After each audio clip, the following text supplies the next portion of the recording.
Hey, credit Memphis. I mean, that was an awesome game. It must have been an awesome game to watch. I got a lot of respect for this team. I mean, I've played against Penny's teams. I think this is, the best team that I've seen that Penny's had, from the AAC days. So, just much respect to those guys. Tyrese Hunter was awesome out there.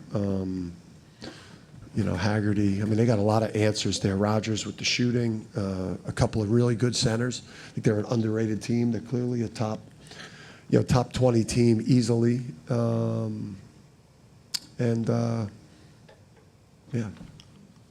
Any questions for Alex?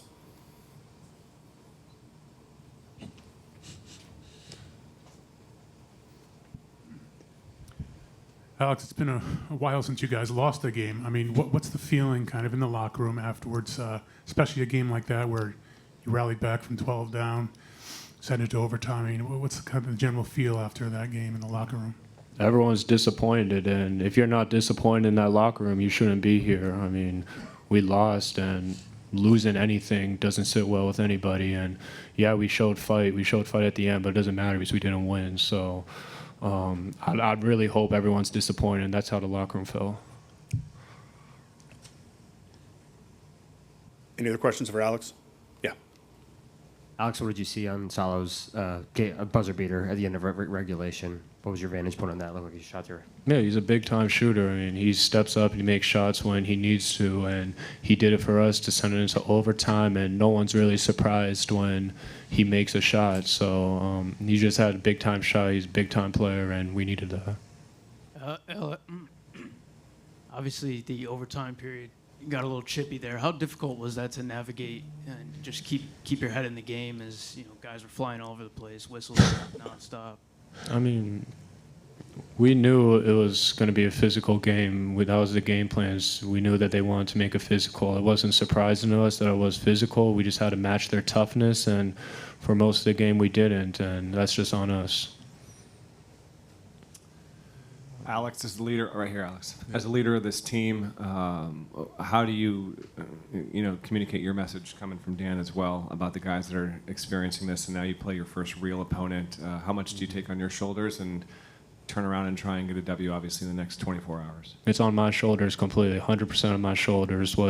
How the team responds, how the team acts, how we watch film, how we do everything in general, it's all on me, and I got to do that. I got to continue to do a better job of that. It's something I'm going to adjust the team after, too, as in players meeting, just to make sure that, we got to wake up. All right, thanks, Alex. Thank you. Questions for Coach Hurley?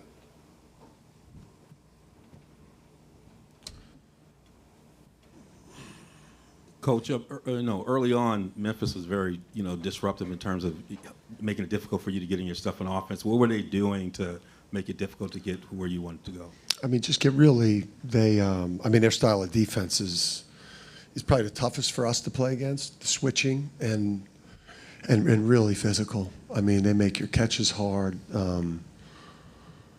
They get into the dribbler with their hands. They're just super disruptive, and I thought it disrupted our offense. But if you'd have said to me I'd play an overtime game with these guys today and have 10 turnovers for the game, I would have taken that, especially with the extra 4 minutes. Most of our problems were in just one-on-one defense, and then the amount of times we put them, or that they were put on the foul line. Dan, right here. What did you see on the foul call against Liam? It was 92-92 all when you got the technical, and then they made Yeah, that was a joke. I mean, I just watched it. And listen, the game started for us, for me, with how physical Memphis is, and how much. So they're physical at the defensive end, and then at the offensive end, they initiate a lot of contact. And then we're getting whistles early in the game. And it got off to a bad start when, my medical trainer, who must have said something under his breath in the huddle, gets teed up in the huddle in the first couple minutes or whatever that was in the game. A trainer who's just the nicest guy, very quiet guy, might have muttered something under his breath. In a normal situation, an official comes over to you and says, "Hey, coach, tell that guy to shut up." because I know they don't want to hear it from me. But that's commonly how that should have been handled. But I had a lot of issues with what went on out there in the game. That over the back call at that point of the game, there was no attempt to block out. There was a player on Memphis that made a half-ass effort to rebound that basketball, and Liam McNeely high-pointed that rebound. For that call to be made at that point in the game was a complete joke, all right? And then for me, I don't know what happened. I might have lost my balance by the absurdity of the call, or maybe I tripped. But if I made that call at that point, I would have ignored the fact that I was on my back. If I made that call, I would have ignored that. I would have ignored that. That was a major, obviously a major. How you could call that while that game was going on, the way that game was going on, is just beyond me. But I know, I've never seen the one ref before. I didn't even know he was a college ref. And then, you know, I'm familiar with the other two, so I'm not surprised. With Sampson's foul, this fifth foul, the technical there, was that one that just he has to be smarter in that situation?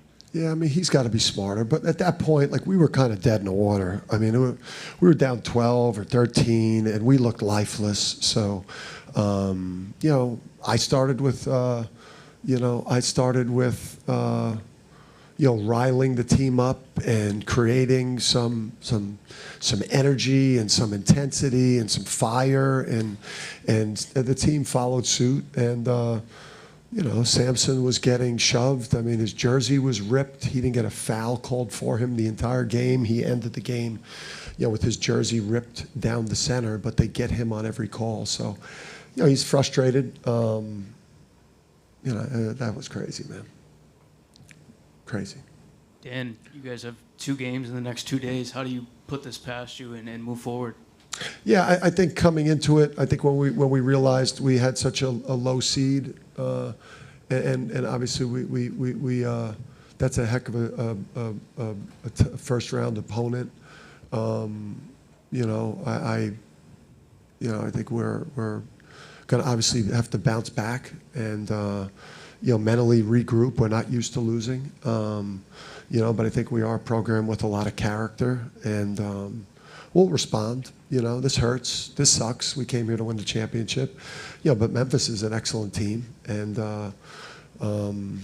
we've got to respond the way UConn responds, and no matter what time the game is. I mean, I played at 9:30 today. I don't know what time we play tomorrow. 7.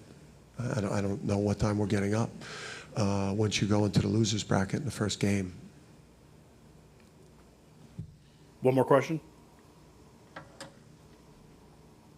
Just obviously Taris and Jalen really kind of carried you guys in the first half there, and that had to be good to see. And Jalen didn't play a whole lot in the second half. Was that defense oriented or? Yeah, he looked, he looked a little skittish. I mean, he was great in that first half. I think his first run, he kind of looked like he was a little bit out of rhythm, a little bit on his heels. We were down. He made a couple defensive mistakes. It was just, a couple of guys like, with the way they approached offensively there, with just going at those matchups. Some of it was, it looked like he had lost a little bit of his rhythm and skittish, and then some other guys were just playing a little better on the wing based on where we were in the game. But it was encouraging to see those 2 guys there. So thank you. Thanks, Coach.